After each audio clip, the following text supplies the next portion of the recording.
Think about where you were the first time you watched Lucky Star. Perhaps it was on your early thousands beige tower PC in your bedroom, or maybe it was only recently in the library on your phone. Regardless of where you watched it, I'm sure that wherever you watched it just felt warmer and livelier when you hit play. And this sensation of watching Lucky Star for the first time is... Before I start, I want to say that this video is mainly aimed at people like myself. People who watched Lucky Star fairly recently only to discover that all of the old forums and chat rooms from back in the day where people talked about anime hits like Lucky Star have all but disappeared, and who want to find others who also like Lucky Star. And if that's true, then you found one. I'm a Lucky Star fan, and this video will explain why. For many of us now, 2007 may seem like a lifetime away, but it was really only 15 years ago. Lucky Star can already drink beer in Germany, and it will only be a few more years until it's graduated high school, and a couple more until it gets a job and moves out of its parents' house. And in those 15 years, a lot has changed in the anime scene. Like I said in a previous video, I'm a Giguk subscriber, and I watched his Anime of 2010s video, which really shows the course of change that happened throughout anime and the anime community over the span of 10 years. But even his video doesn't go back far enough to when Lucky Star got released all the way back in 2007. As such, Lucky Star seems like a world away from the anime airing today. Lucky Star doesn't seem like the kind of show that can only be judged by the usual factors like art style, story, and characters. But let's discuss those things anyway. We've all seen Lucky Star's art style, even if you haven't seen the show. Some people like it, and some don't. While you could compare it to something like Nichijou, I think they're completely different visually. Put simply, one is soft and squishy, and the other is sharp and rigid. Lucky Star's super squishy moe art style is so much fun to watch. It's always fun to see how their hands get reduced to circles or how they squish up against each other. Their motions are all in service of trying to be as moe, tsundere, dere or as otaku as possible. It makes for a show where each character is dynamic and feels expressive in their own way. But most people probably know Lucky Star for its expressive eyes, and I'll admit their eyes could probably use a checkup, but it's all in service of the moe theme of the show. Their eyes really do show a vast array of emotions throughout the 24 episodes. And personally, I really like the eyes. It works with the way the characters are designed. Kyoto Animation completely nailed their moe aesthetic. Small wonder that the R Lucky Star subreddit's tagline is, "The King of Moe Anime and Manga." Moving on to story, there is none. It's pretty much about how four girl bros just mess around until they graduate. That's just about the simplest way I could put it.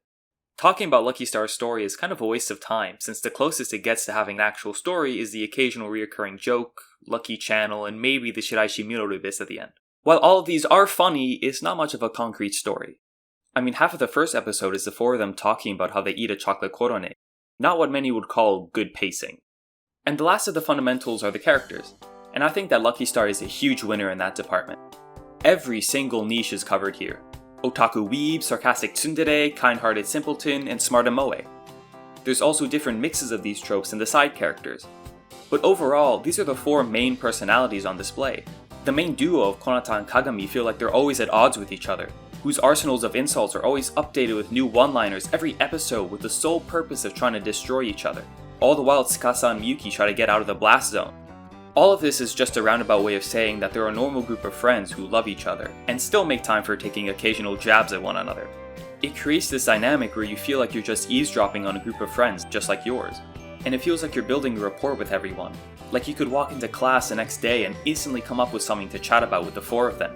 It's really quite fun to watch. I feel that the success of Lucky Star led to shows like Nichijou and K-On!, which really helped further Kyoto Animation's dominance in the moe anime scene at the time. You can really see the DNA of Lucky Star in these shows, more so Nichijou. While they were all written by different people, to me they all feel like they take inspiration from one another. Granted, you could also say that Lucky Star feels similar to Haruhi, given the amount of references littered throughout the show. However, after saying all of that, I still feel that there's something that's missing. Something that you can't quantify in a 1 to 10 score or sum up in some arbitrary pillars of what makes a good show. What I haven't touched on is just how 2007 this show feels. It's in everything, from the references on screen to the technology they use, the cameo appearances, the weirdo Shiraishi endings, and all the fan-made creations that came to be because of Lucky Star. To illustrate my point, let's take a look at this scene where Kagami is just reading some manga while Konata is playing games. In every iteration of this scene, Kagami is reading something different. But what she's reading just so happens to be some of the biggest hits at the time, Mirai Nikki and Gare. And the cover art is just ever so slightly changed so that you know what she's reading, but not so much that it stands out and gets a copyright notice. What shows do that nowadays? Nowadays, they would just be reading some random magazine, or there probably wouldn't even be a cover on it, given how inconsequential it is. But that's what I'm talking about. Lucky Star isn't afraid of referencing their old work constantly, and having entire scenes dedicated to references on what was probably talked about in some anime discussion board from 2007. There's even a scene where Konata is bribed with tickets to meet the voice actor for Haruhi Suzumiya, who just so happens to be Konata's voice actor. How cool is that? And that scene where they visit the Kyoto Animation Studio during the school trip, it's great! Let's not forget all the real-world Shiraishi Minoru clips in the credits of the second half. Half of these feel like found footage, and the other half is probably some guy at Kyoto Animation having a go at video editing for the first time. There are so many more scenes I could talk about that have this easygoing sense of exploration and energy that I feel was way more prevalent in 2007 than it is now. Back then, everything was way more experimental than it is now. Nowadays, anime makers are far more familiar with what makes a show good, and more importantly, profitable. There are certain story beats you have to hit, analytics to maximize, and tried and true ways of making stuff that's appealing to everyone. Though, if I'm being honest with myself, shows from 2007 probably had their own story beats and metrics to hit, and they also had to make money somehow, right? But I still feel that it's far more prevalent and noticeable nowadays. That's not to say that there aren't shows nowadays that break from these rules and do something new. I'm not trying to say that we don't get good shows just because they're released in the current year. That's not true. We absolutely do get amazing shows nowadays, and I feel that many people, including myself, like where we are now in the anime scene. But what I am saying is that many shows nowadays don't feel as personable as Lucky Star does. You can see the creators peering through the screen throughout the show. You can see them criticize their past episodes, try new things, and comment on the state of things around them from their own early thousands perspective. It's almost youthful in a way, exploring what's funny and seeing what they can get away with. On a more personal note, I really miss this aspect of online video. For example, while today's Japan exploration videos may rival the quality and scope of a big budget documentary, I feel that there's a gap in the smaller, more personable content. There aren't as many videos of people just videotaping themselves in their living room, making comments on what they themselves find interesting. Content like that doesn't make it very far nowadays, I feel. It's not just with Japan exploration videos either. It's in every genre of video, and really applies to the web and media in general. There aren't as many independent blogs, RSS feeds, web toys, and self-filmed and edited content nowadays. The same can be said for anime. Nowadays, animes have incredible budgets and visuals. Top-tier voice actors are hired to deliver the best performances possible. But there aren't as many shows nowadays that have the cast messing around in the credits. Not many shows have the characters talk about the state of Gundam while censoring every mention of an IP, or have cameo appearances from spin-off shows. It's these fun little things that I miss in anime these days. But this is where the fans come in. The Lucky Star fans are what allowed this show to survive into today. The community keeps the spirit of 2007 alive with all of their works. Do you want an SNES version of the Lucky Star OST? No problem, someone's already made that. Do you want a Super Mario Bros. Song covered by Misao? Here you go. What about a Konata version? That was uploaded 14 years ago. I mean, look at this. Someone made a video showing Konata's 30-minute gaming session when she took a break from studying. Here's a Kirby remix using the sound effects from the characters. Or this video, the Lucky Star characters replaced with characters from Super Smash Bros. Not to mention tons of fan art, fan fiction, and other media like Lucky Star Doga. Discovering these hidden gems is so much fun.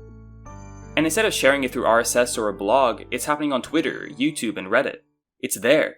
It's the viewers who build off of and expand the Lucky Star content on the web.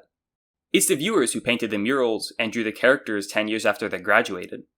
So if you enjoyed Lucky Star, make something. Do whatever you can to keep this show alive for the rest of us. Because this show isn't getting aired anymore. No more manga, no more games. The only new Lucky Star content comes from fans making it. And I think that's why a show like Lucky Star is still so well loved by its fans, even 15 years later. It's a product of its time, and that's exactly what we want it to be. It's quirky, fun, funny, energetic, sometimes sad, incredibly memorable, and amazingly relatable. It's Lucky Star.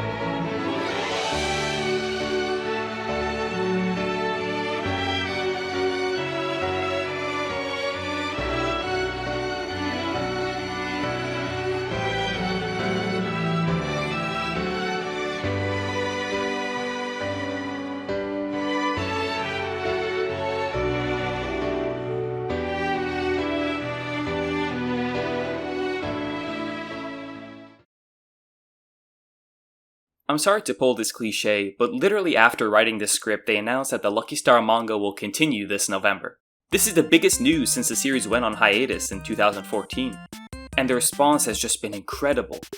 Lucky Star fans have been waiting for news like this for a long time. And for those like me who only just recently got into Lucky Star, it means we get to experience Lucky Star the same way older fans would have back in 07. We'll just have to see how this plays out, and I hope that this will have the same 2007 feeling as the original. I have high hopes and high expectations, and I'm looking forward to it. Take care, everyone.